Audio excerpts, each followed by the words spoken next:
Here I am back with the second video on the 22nd of August on a cooler evening. It's nice and cloudy, but it's still terribly dry. Well, I've been saying that in the first video. Anyway, it's nice to sit outside under the cherry trees in a nice corner. I'm actually not the only one favoring this. I've seen this summer a fox and a deer just hiding behind the bushes here over probably for the nighttime, because it was late in the evening when I seen them going maybe for the night quarters or something, so I thought it's sort of a real very much like corner in our neighborhood.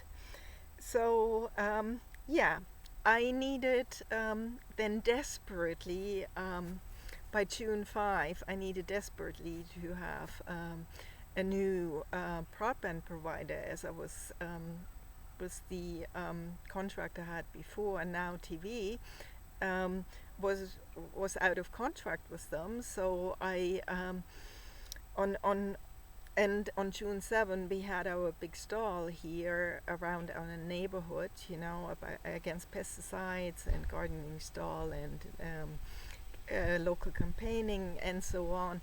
So I had to wait till June 9 when I called, and through Money Supermarket and that I found a company called Pop Telecom, and most of the people probably have never heard about it. It's a provider more or less for rural in England, and so they're more in the English countryside, and they put themselves out as a broadband provider and as a landline provider. So I thought that might be actually quite good. So I signed up with them, and then obviously after having gone through the Hyperoptic troubles, I thought, I was a little hesitant, and it turned out that the company had to call me back 2 or 3 times by actually saying, then there's additional charges, because they had the charges all split up, that you don't have a package sort of like 27 pounds or something like that. There's different charges to broadband only, and then the router monthly charges and so forth, So I thought, okay, well that will be an experience, and I wasn't quite sure, should I stay with them or should I not go with them? And anyway, I stayed, and they made clear that the first possible installment was on June 23rd, and more or less I would only get broadband on June 24th, as they would only establish it shortly before midnight or that. And I got the router sent sort of about, the Saturday before, so it was the 21st I got the router sent, and often the emails ended up in the spam folder, so I found that quite unusual too, because usually when you have company communications, their communications shouldn't go into the spam folder. But so, and then on the 24th, the way it looked on the instructions is that it's not a simple router setup, that where you just get the router connected to the broadband socket in the wall, and then you press a few buttons and you put your details in with password, and you're ready to go. That was not the case. There were several other steps that you had to set up, and my landline by that time was disconnected.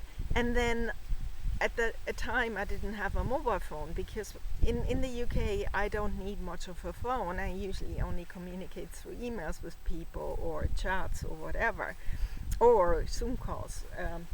And then so on the 24th in the afternoon, I was for 5 hours on the chat, and then these people demanded that I would have a phone, but then I didn't have a phone in place, and I thought they were extremely arrogant, and they were very complacent, and they were in no way helpful. And I thought, I'm not going to do this. So at 10 o'clock at night, I was sitting there and I thought, I can't go with the company. Imagine you have to go for 2 years with a company you absolutely dislike, and that you that is in no way helpful. And what are you going to pay money for? It all didn't make sense. So I wanted to cancel my contract, and I was very firm. I said, after 5 hours being on the chat with you and going through all the procedures, and you were in no way helpful of getting me set up, I want to cancel this contract. And then the next day they started to be coercive, and they wanted me to absolutely to stay in this contract, and they were threatening me, and they were saying you cannot get out of this contract because you signed off, and the cooling off period was actually 2 weeks before you got the broadband established and the router to be set up. And I wasn't even set up, and luckily I still had broadband at home, because I used the Now TV router and used their broadband, and it still worked that I could have internet, but I didn't have any phone, so I couldn't communicate with them. And because they were so atrocious anyway, I didn't want to talk to them anymore, because all I wanted to do is get away and not have this contract set up, So, and they were totally unreasonable, because they were not discussing, and they were only putting in place that I have to stay in this contract, or I have to get a huge penalty, and they didn't even put this in place because I had to be their customer. And this coercion, it was absolutely unacceptable. You don't deal with a company. I mean, you're not paying money to a company that treats you like a slave almost, And so I was not going with this. And then by Saturday they tried it. Somebody else got involved, and they tried to be a bit more forthcoming, and perhaps discuss sort of that I could leave the company. And by Monday, on June 30th, I sent all the equipment back to them, and I paid the charges by postage, and did it by registered mail. So because the company was not actually letting me know that they got the equipment, that they received the equipment, so I had the postal tracker sort of to see that they received it, and it got there, I think, by July 3rd. And in the meantime, because the company was very firm, they said you signed up with us and you have to pay the full 24-month contract.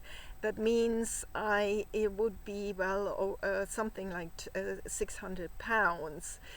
And the cooling off period was well before I was set up, and I thought that doesn't make sense, because you buy a mortgage, you move into your house, you have 2 weeks to change your mind if you don't like the house, or you buy any equipment in a store, you have 2 weeks to make up your mind, if it's not perishable. I mean, if it's sort of a full, there's warranty on a product or something like this. So you have 2 weeks that you can change your mind.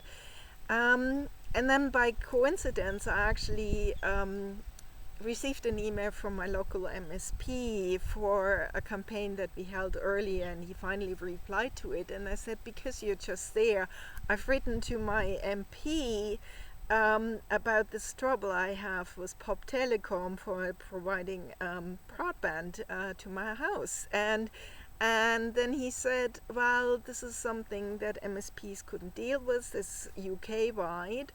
And so he referred me to Standard Services. And in the meantime, our local MP, Chris Law,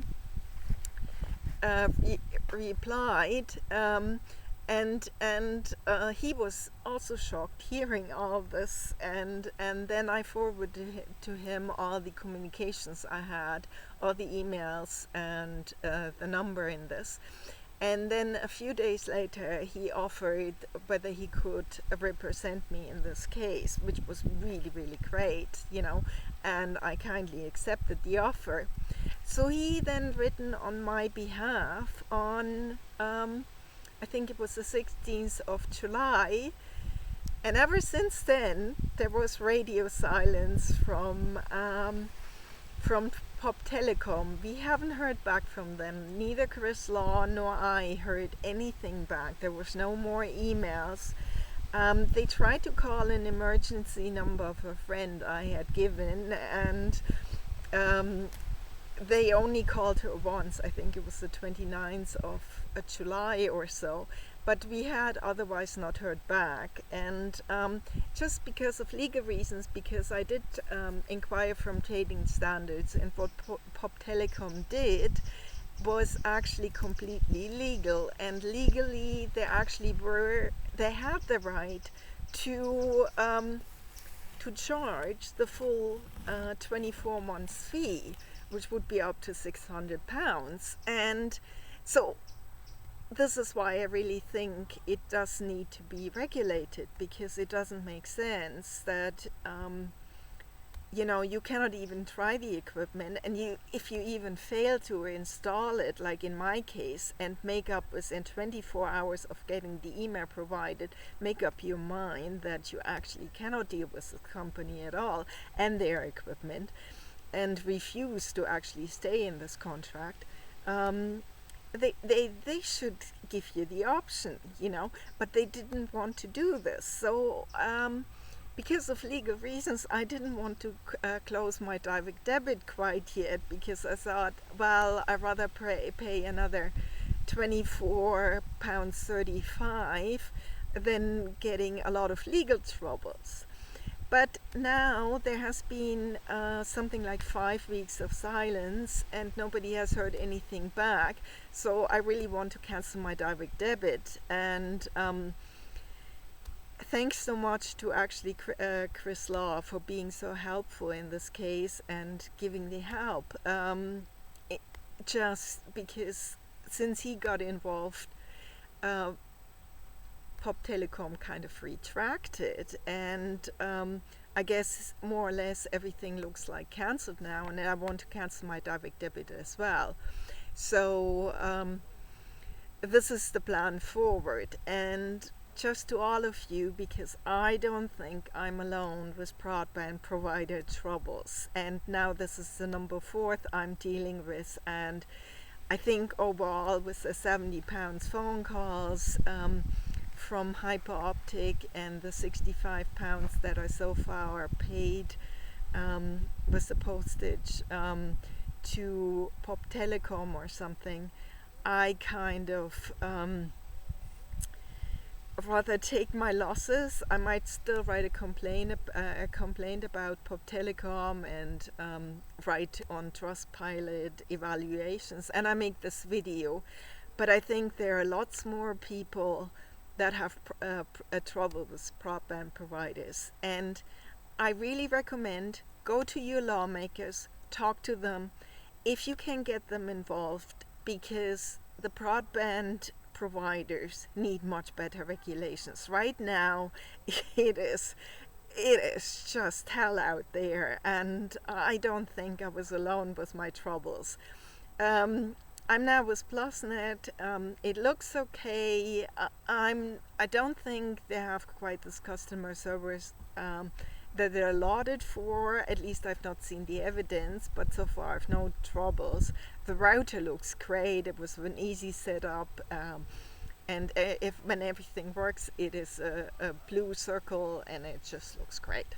So this is okay, but I'm still in touch with you. So get your lawmakers involved, because I think we need to change the industry somehow, And well, thanks anyway for tuning in, and I talk to you soon. So talk to you later. Take care.